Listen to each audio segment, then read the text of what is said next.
There are a lot of do it yourself investors these days. One of the things that they do is buy life insurance on their own. When they are buying life insurance on their own, they look for a statistics called claim settlement ratio. Is it really essential to look at this ratio before you buy your life insurance policy? I'm going to talk to you about all the aspects of claim settlement ratio of a life insurance company in this episode. This is NRI Money Clinic for you, and I am Dr. Chandrakant Bhatt, investment consultant and a financial planner.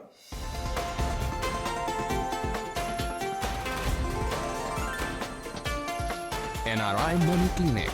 No hype, just the right advice. Prospective policy buyers look for a ratio called claim settlement ratio of a life insurance company when they select a life insurance company.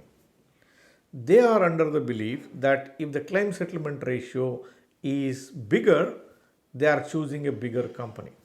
Is it really the truth? To get an answer, we have to look into various aspects of this and then arrive at a solution. In the first place, what does the claim settlement ratio really represent? It represents the number of cases that have been paid out when the claims are made. If 100 people have made a claim for life insurance, it could be a death benefit, it could be a critical illness insurance benefit. How many claims have been paid by the life insurance company? It is said that the higher the figure, the better the company. The very concept of higher the claim ratio, better the company is a flawed argument. Why do I think this argument is flawed? If you believe that the company which pays you more claims is a better company, it only means to say the life insurance companies have a discretion to pay or not to pay. In reality, do they have a discretion? I will pay this claim or will I just outrightly reject it in an arbitrary manner? Life insurance companies in their business model do not have any arbitrary right to reject a life insurance claim, or even for that matter, a critical illness insurance claim which has come to them. They can't arbitrarily just say, I will not pay for that. When they can't say that I will not pay for you, then how can we hold this ratio against them? It's not correct to say that some company, one company has 98% claim settlement ratio, another company has 96% claim settlement ratio. We can't say that the company which has a 96% claim ratio is something which is inferior to someone who is paying 98% of the claims out to the policy holders. I can tell from my experience, no insurance company would ever like to disallow a claim. It's a happy experience for a life insurance company to pay out the claim. It works like an advertisement department for that insurance company. Insurance industry is a regulated industry. Whatever that happens in their business has to be reported to the regulators in a time-bound manner. No insurance company ever would like to disallow a claim. If this is the ground reality, then why there is a difference between different companies when it comes to the question of claim settlement ratio? Where does the fault lie? The fault does not lie with the life insurance companies. The fault lies with the policy holders. It is some of the practices that have been adopted by the policy holders which result in variation between the claim settlement ratio between different companies. That's where the truth lies. Till now, I told you that a life insurance company will not outrightly reject any claim, and they don't have a right for that. Also, I talked about it is the policy holders who are responsible for variation between the claim settlement ratio between different companies. If this is the truth, let us try to find out on what ground a life insurance company would have not settled the claim. Let's look at each one of these reasons in depth and try to understand what can go wrong when a policyholder makes a claim for death benefit or a critical illness benefit. Now let us look at one by one reasons on grounds of which a life insurance company will reject your claim. The first reason is the frauds. Most people who buy a life insurance policy are honest people. But it is naive to say that 100% of the people who buy policy are honest enough. There could have been intentions of fraud.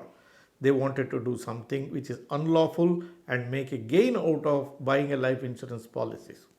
Insurance companies are too good to detect this. If they detect a fraud while a claim has come in, they are well within their judgment to reject that claim and substantiate why they have rejected the claim. If the policyholder feels that the judgment of a life insurance company is wrong, he has every right to apply for a redressal of his grievance to IRDA or whichever is the regulator who is supervising this insurance company in those countries. The second reason why an insurance company may not pay you the claim is because you have withheld some information. Insurance policies are issued in utmost trust, which means to say, whatever you say at the time of purchase of the policy, insurance company believes that and issues you a policy. But if you have withheld the information deliberately and the company comes to know about it when a claim is made, it is well within its right to disallow a claim. Let me tell you with the help of an example now. Now, in the case of an insurance company, a claim has come and the death report says he has been diabetic for last 10-20 years or for a long time. And if you have purchased this policy in last 1 or 2 years, and while buying that insurance policy, you have not mentioned that you have been diabetic for long and you have withheld that information. This information is sufficient for an insurance company not to pay you a claim. So whenever you are buying an insurance policy, make sure that you give the required information to the life insurance company.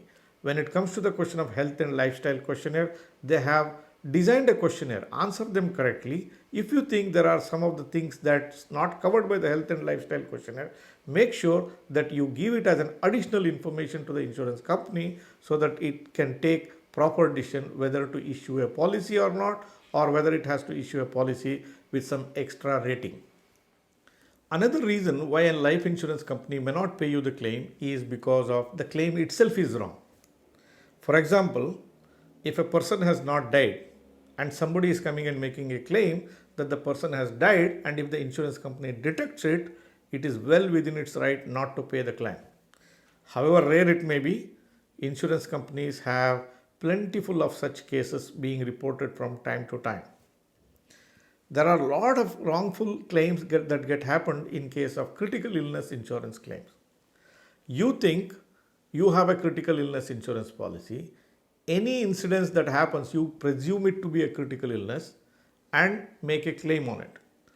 But the critical illness insurance policy has clear guidelines, has listed 36 or whatever the number of critical illnesses as per your policy schedule. Only when the critical illness which has happened perfectly fits that particular descriptions which are listed under those diseases, then a claim can be made against the critical illness insurance. Otherwise, company may say the particular problem on which you have made a claim on is not covered under the policy and it may reject that particular claim. So the wrong claims is one of the reason why claim settlement ratio gets altered between the companies. Yet another reason why a claim gets disallowed could be you have made a claim during a waiting period. Now, in case of critical illness insurances, there could be a waiting period of 3 months or 6 months or 1 year depending on what type of policy you are having or what kind of a wordings have gone into that insurance policy. The condition that you have reported and the claim that you have made, if it is well within the waiting period, company is absolutely right to reject your claim. Yet another reason for an insurance company to reject your claim could come from improper documentation. Yes, there is a valid claim, but if you are not able to provide the required information from the company side, it doesn't mean that they will make you back and forth, you want this, you want that. No, that's not the thing.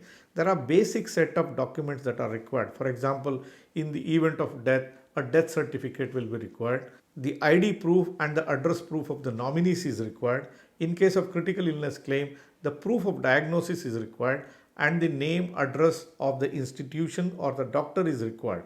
These are the basic information an insurance company asks for, and if required, insurance company has every right to cross-check the information what you have produced.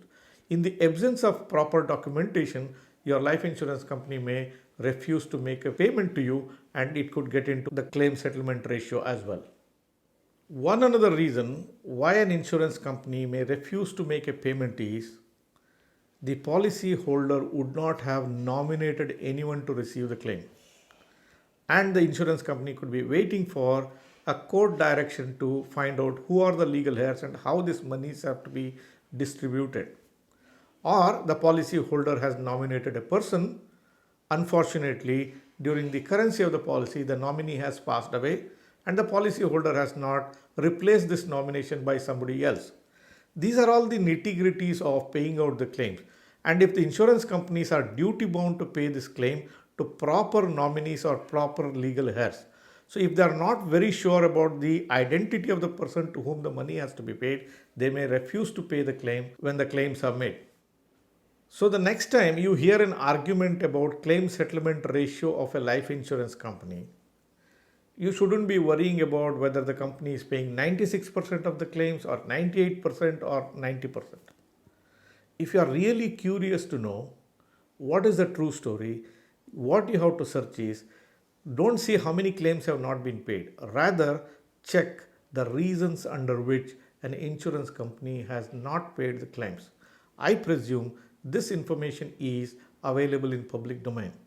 I came across a report from Zurich International 2013 records where I could see how much is the claim settlement ratio by Zurich International, both with respect to death claims as well as the critical illness insurance claim. In case of death claims, 97% of the claims were paid during that year. 3% was because of withholding of information by the policy holders. In case of critical illness claims made during that particular year, Zurich paid 87% of the claims. Out of the remaining, except for 1% which has been disallowed due to withholding of information, rest of the disallowed claims represents the cases which are not covered under the critical illness policy or wrongly claimed by the policy holder. So what's the message that I would like to give you all from this episode? The message is, don't hold any insurance company as a bad company just because they have a slightly lower claim settlement ratio. The other message that I would like to give you is, when you are trying to buy a policy, either with yourself or with the help of a mediator, make sure that you report each and everything which needs to be informed to a life insurance company, so that in the unfortunate event of a claim arising at a later date, you will be not at a disadvantageous position. Dear viewers, today's episode, if it helped you to understand the meaning behind the claim settlement ratio, whether you should really hold an insurance company for a claim settlement ratio or not, then please like this video. If you are a person who is watching this episode for the first time, or if you are yet to subscribe for this channel, please hit the subscribe button and press the bell icon. Don't forget to share this video with your near and dear ones. Thank you very much for watching this episode on NRI Money Clinic. I will be back with you with yet another topic in yet another video very, very soon. Press the bell icon for more details and subscribe our channel.